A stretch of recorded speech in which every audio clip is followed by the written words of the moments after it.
আপনাদের যাদের কাজ ক্যান্টনমেন্টে, আপনারা ক্যান্টনমেন্টে থাকুন। ক্যান্টনমেন্ট থেকে আওয়ামী লীগ পুনর্বাসনের পরিকল্পনা করা হচ্ছে।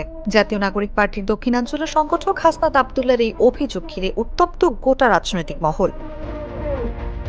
সেটাকে আমরা স্বীকার করিনি। গত 21শে মার্চ ফেসবুক পোস্টে হাসনাত জানান, 11ই মার্চ তিনি সহ আরও দুজনের কাছে সেনানিবাস থেকে একটি পরিকল্পনা উপস্থাপন করা হয়।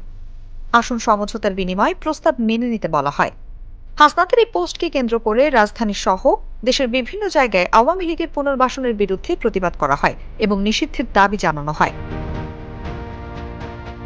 এদিকে হাসনাতের এই মন্তব্যের সঙ্গে দ্বিমত পোষণ করেছেন এনসিপির উত্তরাঞ্চলের সংগঠক সার্জিস আলম। রোববার ফেসবুকে দেয়া এক পোস্টে এমন মন্তব্য করেন তিনি।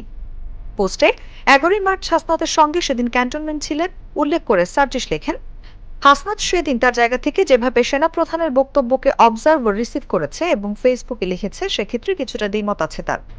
যে টোনে হাসনাতের ফেসবুক লেখা উপস্থাপন করা হয়েছে, কনভারসেশন ততটা এক্সট্রিম ছিল না বলেও মন্তব্য করেন সার্জিস। সার্জিস জানান, সেদিনের বক্তব্যকে সরাসরি প্রস্তাব দেওয়ার আঙ্গিকে নয়, সরাসরি অভিমত প্রকাশের মতো করে দেখেন তিনি। যদিও পূর্বের তুলনায় সেদিন সেনাপ্রধান অনেকটা স্ট্রেইট ফরওয়ার্ড ভাষায় কথা বলেছিলেন।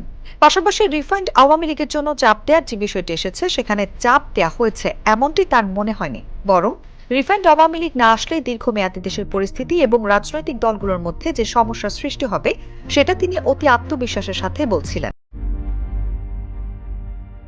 এছাড়াও আওয়ামী লীগ ফিরে আসবে কিনা, এই ইলেকশনে আওয়ামী লীগ থাকলে কি হবে, না থাকলে কি হবে, আওয়ামী লীগ এই ইলেকশন না করলে কবে ফিরে আসতে পারে কিংবা আদৌ আসবে কিনা, এসব সমীকরণে দেশের উপরে কি প্রভাব পড়তে পারে, স্থিতিশীলতা কিংবা অস্থিতিশীলতা কোন পর্যায়ে যেতে পারে, সেসব নিয়ে কথা হয়েছিল বলেও জানান সার্জিস আলম।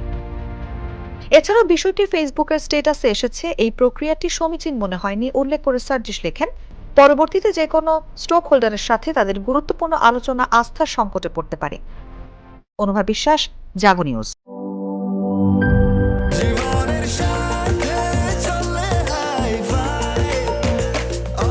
স্বাস্থ্যকর অল টাইম, সব সময় অল টাইম হেলদি লাইফ।